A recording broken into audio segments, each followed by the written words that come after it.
Were I an Awajún man living in northern Peru prior to the coming of the missionaries, I might have looked like this.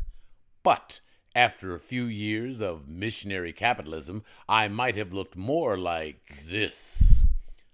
Professor Paula Skye Tallman of the Field Museum says that missionary capitalism brought to the Awajún obesity, to which I responded, poor people want to be fat. I mean, that means they're getting enough calories. Everybody knows that.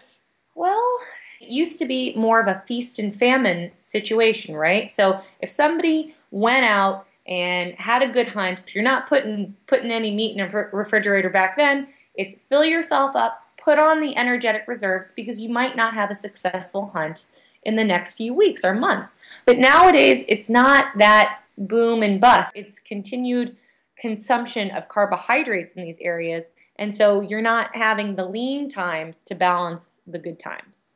Do you see anything like the phenomenon that we see, for example, where I live in Highland Park, where the rich people are skinny, and they value skinny and overweight? Oh, please, no. What is the relationship exactly between having money and these different bodily forms that we see? I think it differs based on the cultural context. But again, you don't see amongst the indigenous peoples that you studied in Peru an affection for skinny, pale women the way we do here. No, not at all. When I think about what in that particular context would make for an attractive woman, it's a woman who's a hard worker. I mean, that's huge. The women do an extreme amount of labor. I mean, the women are definitely expected to do very hard labor, and if they aren't, then they're considered to be lazy, and that is not somebody who you want to be your wife. Additionally, I definitely saw there was one particularly thin woman who I think was thin because of stressful life circumstances, and people would make comments, oh, she doesn't eat anything, oh, she's so thin she could fall through a crack. And just, little comments like that. So thinness, not appreciated. On the other hand, I did have women constantly asking me to do exercise classes in the community because they didn't want to have that central obesity that was becoming quite common in the area. Were you almost a rainforest fitness instructor? I did do a lot of exercise classes, actually, and the adults started off at first, but then it really just became like a kids' exercise class.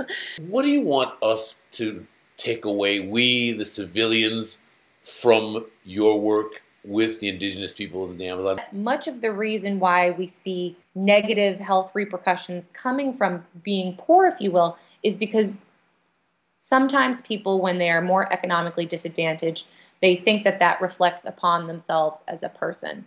And I think what we need to do as a society and as individuals is say, no, that's not the case. Having money isn't the end-all be-all. Are you a good person? Do you have a good relationship with your friends and family members? Those are the things that I think we should be putting an emphasis on. And I think if as a society we start to put importance on these things, then the culture will shift along with it. Well, Dr. Paula Skye Tallman, let me ask one final thing to see if you were really serious. When you gave your talk at the Geek Bar, you said, email me, here's my address. I love talking about this stuff. I would love to hear from you. Now, if you're serious, I'll put your email address up on the screen, and so that people who are fascinated by your work can correspond with you, and maybe you can direct them. Now, do you seriously want to hear from our viewer? Absolutely, absolutely. I think that one of the biggest things in my life that enabled me to get where I was that people were willing to talk to me about their research interests and how they got from point A to point B. And I'm always happy to talk to the young, the old, students, and non-students about their interests, whether they be scientific or otherwise, and how, they can maybe take their interests into the realm of science. So I'd be happy if anybody emailed me. Dr. Paula Skye Tallman, thank you so much. Just immensely grateful. Loved your talk at the Geek Bar. Hope you'll come back and do another one for us. I would love to. Thank you, and I hope this is the absolute best afternoon of your life. Thank you. I appreciate it, Aaron.